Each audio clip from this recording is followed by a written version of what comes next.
Fiction Writing Basics can be downloaded from www.mjvliterary.com and www.mattmcavoy.com.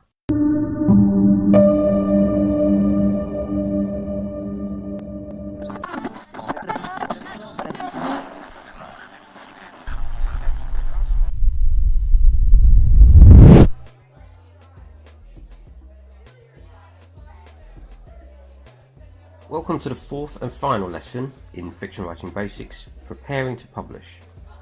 Now, when I say preparing to publish, I do mean this quite vaguely. It may not even necessarily be accurate.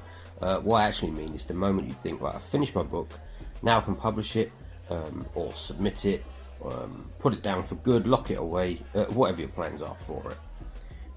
If you reach this point and you think that that's the hard work over, well, think again, because the real work is only just beginning.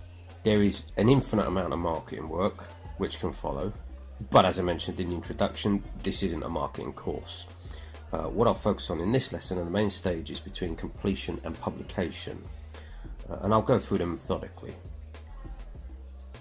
So the first thing you need to do is get your book read. Get it read by as many people as possible.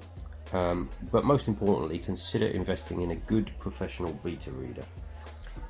You should do this before you do anything else. There's no point in paying for editorial work or publishing, only to have a beta reader tear your book to pieces critically and for credibility. The money you've spent on the editing work will be down the drain if you end up having to rewrite your book. So get it beta read first. If you get a beta reader with a good reputation, then please trust their advice. You wouldn't believe how many authors submit to me saying they ignored their editor, and then they're surprised that I pick up the same points their editor did, so they end up having to do the work anyway. So please, if your beta reader or your editor tells you to do something, please take their advice. And as far as the beta reader is concerned, don't dwell on the negative. Take positives from constructive criticism and turn around the negatives. The beta reader is not there to ruin your confidence. They're there to help you become a better writer. If they're criticising your work, if they're analysing your work, then they're doing so constructively, so please listen to them. A beta reader's job, they'll identify plot holes, incredulities in the plot and the character. They'll question inconsistent timelines. They'll highlight grammar issues. And if they're knowledgeable in a particular field, they may query copyright or potentially libelous issues. They'll also focus directly on instructions you give them. For example, if there's one particular aspect of your book you would like them to focus their beta reading on, you want an appraisal on that aspect, they'll follow your instructions. Don't scoff at the fee a beta reader charges. They're not expensive. And sometimes they don't charge one at all, but they may save you invaluable time and money in the editing submission process. So employing a beta reader is an investment. If you do have concerns about copyright, including plagiarism or reproduction of text, you really do need to sort these out right now at this stage before you do anything else. The same goes for potentially libelous words or situations. If your character is unambiguously similar to a real life person, whether that person's dead or alive, any issues of legal complication or doubts you may have in this respect should not be left until later. And this is where soliciting the knowledge of your beta reader or editor comes in which case it is probably far more prudent to find a specialist beta reader who reads particular types of book. So this brings me to the next step, copy editing. Obviously, before commissioning a beta reader, you should have finalised your proof. In other words, any editing and rewriting on your part should have already been completed. But that very, very rarely, if ever, means that no further editing will be necessary. Whether you're self-publishing or submitting to publishers or agents, your book will need to be copy edited, or at the very least, proofread. Publishers, if they take you on, they'll generally get their own people to do this if they sign your book, but that definitely does not mean you should leave the work to them.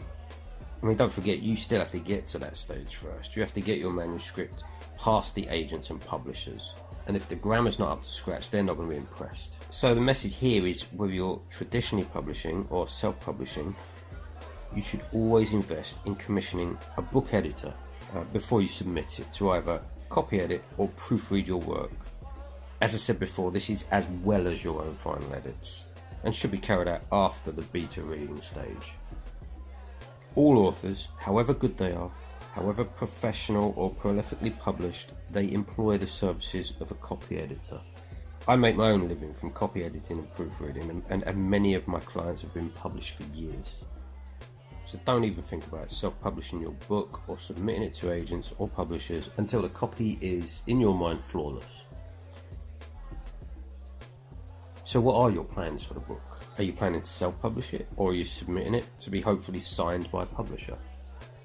Now, this is not a flippant decision. This is one you need to think long and hard about, and I'll explain why. Obviously, in the mind of most authors, and certainly debut authors, a publishing deal is the holy grail. But is it necessarily right for you? Giving rights to your book to a publisher means one very clear thing: you don't own them anymore. So you don't have the autonomy of future plans for your book, film, TV rights, sequels, parts of a series, etc. They do. Self-publishing means that you keep all of the rights, not to mention all of the royalties. And then, of course, there's another very likely possibility: they might not want your book. Short stories and novellas generally don't get picked up unless they're by established or well-known authors. Unless you've written a collection of shorts, the only real format for publication for a short story is an ebook, and most publishers won't deal with an ebook only title. Furthermore, publishers and agents are guided very heavily by the market, particularly in Europe. Most publishers won't read unsolicited manuscripts, and they do tend to favour submissions from agents only. Some do. Some will entertain unsolicited manuscripts, but they tend to be the smaller, more independent publishers, and they may not have a great deal of money. Now, I know we all want to help each other out. They want to help new authors, and you like the idea of getting on with a startup publisher. But the last thing you want is to get tied into a contract with a publisher who can't afford to sell your book.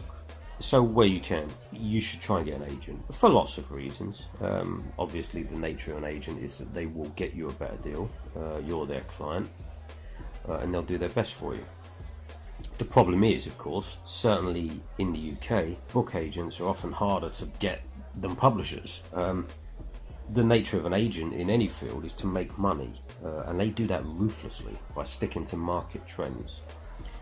For example, if you happen to send one a book about transgender vampires at a time when transgender vampires are what their publisher clients are after, you've got more chance of being signed up by them. So in this respect, I would say don't be disheartened by rejections, of which you will get a lot, by the way. They are probably more about the genre and subject in relation to the current market than they are about your work itself. In fact, the chances are, if your genre isn't the flavour of the month at the moment, an agent probably won't even have read your submission. So the message here is, please don't take rejections personally, even if you get scores of them, which you probably will. But if you're determined to hold out for a traditional deal, then don't give up. Now, there are some authors that choose to self-publish their work in the meantime whilst they continue submitting it to agents. Now, by all accounts, this is a huge mistake, and I would strongly advise against it. Agents and publishers are extremely reluctant to sign previously self-published work by unknown authors. The logic being, if you had no success with it, then why should they take a chance? Another reason is that if they take on and publish your book, how do they know how many previous versions of it are still out there somewhere on the internet, which may go on to affect your book or even their brand?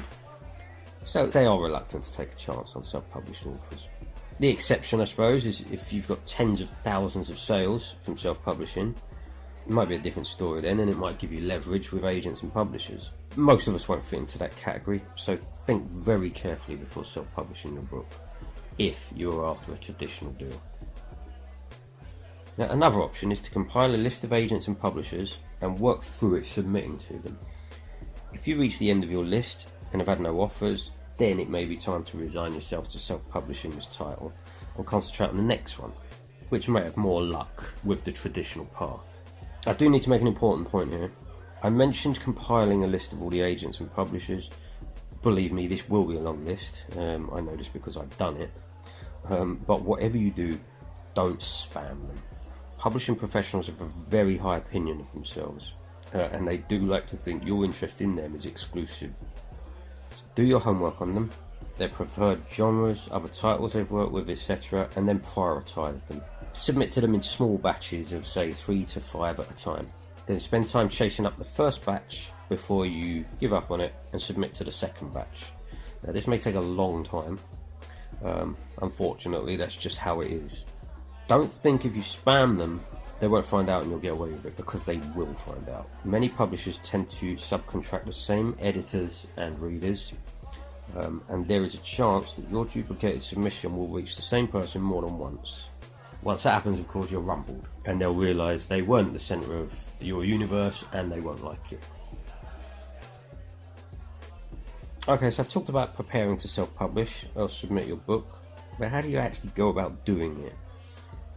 I'll start with self-publishing because it's a little bit more straightforward. There is free software you can use to create your book at home, your ebook and your audiobook, but I will say that experience definitely improves the quality you'll produce. Formatting an ebook can be a nightmare and it rarely displays the way you hoped it would. Likewise, creating a print book can be expensive if you have to keep reproofing it. If you can find a reasonably priced professional to do this for you, I highly recommend it. And I assure you, I advise this with no ulterior motive. When self-publishing, your book really does need to be on Amazon, unfortunately, iTunes, increasingly on Audible for audiobooks, and unquestionably, it must be listed on Goodreads. A Goodreads account is free. And if your book is on Amazon, it should be there, so check its entry. This is where reviewers will find you, and book reviews for a new book are absolutely essential. Unfortunately, you can't rely on Amazon reviews because they delete them for fun. NetGalley is a marketplace for self-published authors' books to be picked up by professionals, and by all accounts a very effective one. But NetGalley is quite expensive, so it may be out of reach for many debut authors. Now, when your book is published, one way or the other, create a good marketing strategy based around social media and book reviews. Get as many reviews as possible and mention them on social media as often as possible. I can't emphasise enough how important these reviews are, as well as interviews and author guest spots. Get as many as you can and promote them extensively. I'll wrap up the course now with how to submit your book to professionals. It's not simply a case of putting it in the post or attaching it to an email. Most agents or submission editors will receive on average 50 submissions a week, and they clearly don't have time to read unsolicited manuscripts. More so, they'll get very frustrated if you don't adhere to their submission process. Firstly, send them an email. Make sure it's personally addressed to the relevant person and is not generic. In the email, write a couple of paragraphs about the book, about yourself, your ambitions for the book, and your achievements as an author. If you've won any awards, certificates, prizes, put it in the email. Try to make the book sound appealing, with 100 or so words of blurb. Don't drag this email out much more than that. They won't read it, and besides, you're going to tell them more about the book in your synopsis, which you should attach. If they like the email, they'll read the synopsis. And if they like the synopsis, they'll ask for sample chapters.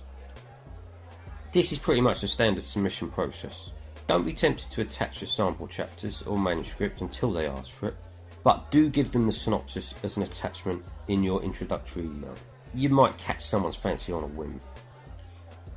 Occasionally, a publisher may ask to see your CV. Now, if you're submitting non-fiction, there's obviously a very clear reason for this. They need to check your credibility and they need to verify your eligibility to write the book you're writing. However, if you're a fiction writer, I'm not keen on this, I'll be honest. I don't understand why a publisher would need to see your CV if you're submitting fiction writing, and it's something I consider quite elitist and quite discriminatory. But if they ask for it, then give it to them. It's as simple as that. Now, back to the synopsis. It is an extremely important part of the submission process. It's possibly the most important part. If you don't impress with the synopsis, they will ask for nothing more from you. So it has to be perfect, or at the very least the best you can make it. There is a pretty standard format for writing your synopsis in terms of the information, layout, structure and template, and you are very strongly advised to do your homework about this before sending one off. It should include the book's title, the author's name, the word count. The first paragraph should be a nutshell summary of the book's concept, clearly identifying its basic storyline and genre. Then, outline the plot's most important bullet points in chronological order. Introduce the important characters and their relevance. Their name should be in uppercase on the first mention of them. Now, don't be afraid to add spoilers in a synopsis. The professional doesn't care about blurb. He or she just wants to know what happens in your book. And most importantly, you should try to achieve all of this in less than 1,000 words. Probably closer to 700 or 800 in fact. For the final exercise in Fiction Writing Basics, I think it's appropriate that we work on your submission. So do your research, find out how to create your synopsis and attach it to your unsolicited introductory email. Remember, don't attach work until you've been asked for it, even a sample chapter. If you've upgraded the course, send me your test submission and I'll happily offer feedback and advice on your email and most importantly your synopsis. If you haven't upgraded the course, you can go ahead and do this on the website course page.